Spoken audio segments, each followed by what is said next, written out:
नमस्कार बंधुरा लुपनार रसोई घरे आबारो सबाइके स्वागत जानाई। आज के आमी तैरी करे देखाच्छि एकदम भिन्न स्वादे डिमेर रान्ना, जेटा गरम भात रुटी परोटा सबकिछुर साथे असाधारण लागे। सेटा हच्छे डिमेर दो पेঁয়াজা। चलुन देखे निই आमी किभाबे सेटा तैरी करेछि। एकटा प्लेटेर मধ্যে निये निलाम एकटा बड़ो साइजेर पेঁয়াজগুলোকে किউब करे केटे निয়েछि আর সেগুলো খোসা ছাড়িয়ে রেখে দিয়েছি। আর নিয়েছি ক্যাপসিকামগুলোকেও একই রকমভাবে কিউব করে কেটে নিয়েছি। ডিমের দো পেঁয়াজা করার জন্য এখানে আমি 4টে ডিম ব্যবহার করছি, যেটা আগে থেকেই ভালো করে সিদ্ধ করে খোসা ছাড়িয়ে রেখে দিয়েছিলাম। এবার ডিমের গাগুলোকে একটু হালকা করে চিড়ে দিলাম, যাতে ভাজার সময় না ফাটে আর মশলাগুলো ডিমের মধ্যে ভালো মতো ঢুকে যায়। এখানে মিক্সিং জারের মধ্যে একটা পেস্ট তৈরি করে নিলাম ঝালের জন্য পরিমাণ মতো 2টো কাঁচা লঙ্কা, 1 ইঞ্চি আদা, 4-5 কোয়া রসুন আর একটা বড় সাইজের টমেটোগুলো কিউব করে কেটে নিয়েছি। ভালো করে মসৃণ পেস্ট তৈরি করে নেব। বাটির মধ্যে এখানে নিয়েছিলাম 4 চামচের 1 চামচ ধনে আর হাফ চামচ জিরে। তাতে দিয়ে দিলাম হাফ চামচ হলুদের গুঁড়ো, লঙ্কার গুঁড়ো পরিমাণ মতো, কাশ্মীরি লঙ্কার গুঁড়ো হাফ চামচ। সমস্ত মশলাগুলোকে দিয়ে জল দিয়ে একটা মিহি পেস্ট তৈরি করে নিচ্ছি, যাতে রান্না করার সময় মশলাগুলো ভালো মতো নরম হয়ে আসে। সেই জন্য জল দিয়ে একটু ভিজিয়ে রাখলাম। আর অবশ্যই রান্না করার একটু আগেই এটাকে জল দিয়ে গুলে রেখে দিতে হবে। অন্যদিকে একটা কড়াই বসিয়ে দিয়েছি। কড়াইটা খুব ভালো মতো যখন গরম হয়ে গেছে, তাতে দিয়ে দিলাম লবণ, সামান্য একটু লবণ দিয়েছি, যাতে পেঁয়াজ আর ক্যাপসিকাম যখন ভাজা করব কোনো রকম তেলটা গায়ে ছিটিয়ে না আসে। পেঁয়াজ আর ক্যাপসিকাম দিয়ে তেলের মধ্যে কয়েক মিনিট নাড়াচাড়া করে নিয়েছি। হাই ফ্লেমে এটাকে 1 মিনিট মতো নাড়াচাড়া করে নিয়েছি। তারপর আমি প্লেটের মধ্যে তুলে নিলাম। ওই একই কড়াইতে আরও কিছুটা তেল দিলাম। তেলটাও যখন গরম হয়ে গেছে, দিয়ে দিলাম ডিমের মধ্যে দিয়ে দিলাম হলুদ আর পরিমাণ মতো লবণ।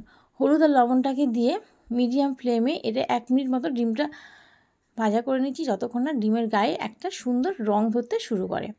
ডিমটাও ভাজা হয়ে গেছে। এবার ডিমগুলোকেও একইভাবে তুলে নিলাম। ওই একই কড়াইতে আবারও কিছুটা সরষের তেল যোগ করেছি। তেলের মধ্যে ফোড়নে দিলাম গোটা গরম মশলা, যার মধ্যে 2টো লবঙ্গ আর 2টো এলাচ আছে। এখানে আমি ডালচিনি ব্যবহারটা করলাম না, আপনারা চাইলে অবশ্যই করতে পারেন। ফোড়ন থেকে যখন মিষ্টি গন্ধ ছেড়ে দিয়েছে, দিয়ে দিলাম পেঁয়াজ কুচি। একটা মিডিয়াম সাইজ পেঁয়াজগুলোকে ছোট করে কেটে নিয়েছি, সেটা দিয়ে দিলাম। আর দিয়ে দিলাম একটা শুকনো লঙ্কা। কয়েক মিনিট নাড়াচাড়া করেছি। যখন পেঁয়াজের মধ্যে কালার ধরতে শুরু করে দিয়েছে, তখন তার মধ্যে দিয়ে দিলাম যে জল দিয়ে মশলার পেস্টটা তৈরি করে রেখেছিলাম, সেটা দিয়ে আবারও কিছুক্ষণ ভালো করে কষিয়ে নিচ্ছি, যতক্ষণ না মশলা থেকে তেল ছাড়তে শুরু করে দেয়। মশলাটা খুব ভালো মতো কষানো হয়ে গেছে, তেলটা খুব ভালো মতো ছেড়ে দিয়েছে। এবার তাতে দিয়ে দিলাম যে টমেটোর পেস্টটা তৈরি করে রেখেছিলাম, সেটা দিয়ে আবারও ভালো করে কষাতে হবে। মশলা যত ভালো করে কষানো যায়, রান্নার স্বাদটা ততটাই ভালো হয়। বেশ কিছুক্ষণ সময় ধরে 3-4 মিনিট সময় ধরে মিডিয়াম টু লো ফ্লেমে এটাকে কষিয়ে নিয়েছি। আর সামান্য একটু জল দিয়েও কষিয়েছিলাম। এবার মশলাটা কষানো হয়ে গেলে তারপরে তাতে দিয়ে দিলাম পরিমাণ মতো লবণ। লবণটা বুঝেই দিতে হবে, যেহেতু ডিমটা ভাজা করার সময় আমি এখানে লবণটা ব্যবহার করেছিলাম। মশলাটা আমি জল দিয়ে 2-3 মিনিট ভালো করে হালকা মিডিয়াম ফ্লেমে কষিয়ে নিয়েছি। একদম যখন মশলা থেকে তেলটা ছেড়ে দিয়েছে, মশলার মধ্যে কাঁচা গন্ধটা যখন চলে গেছে, তার মধ্যে দিয়ে দিলাম ভেজে রাখা ডিমগুলোকে দিয়ে আবারও খুব ভালো করে মিনিট 2 সময় ধরে কষিয়ে নিচ্ছি। সমস্ত কিছু ভালো করে কষানো হয়ে যাওয়ার পর এবার তাতে দিয়ে দিলাম যে আগে থেকে একটুখানি তেলের মধ্যে ভেজে রেখেছিলাম পেঁয়াজ আর ক্যাপসিকাম, সেটা দিয়ে দিলাম। দিয়ে আবারও কিছুক্ষণ নাড়াচাড়া করে নিয়েছি। তারপর খুব সামান্য পরিমাণে মিক্সি দেওয়া জল একটু ব্যবহার করলাম, যাতে মশলাটা তলায় লেগে না যায়। ভালো মতো সব কিছু কষিয়ে নিচ্ছি। তারপর পরিমাণ মতো এখানে আমি জল দিলাম।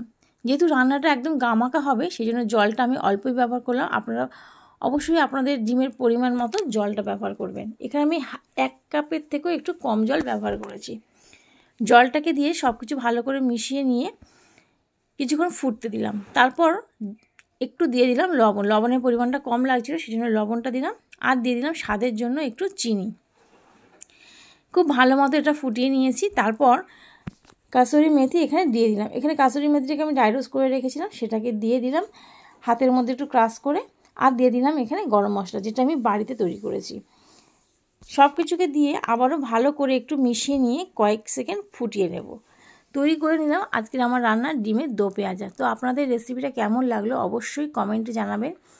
ভালো লাগলে প্রত্যেকবারের মতো চ্যানেলটাকে সাবস্ক্রাইব করবেন আর পাশে থাকা বেল আইকনটি প্রেস করবেন, যাতে নিত্য নতুন রেসিপির ভিডিও আপনাদের কাছে খুব সহজেই পৌঁছে যায়।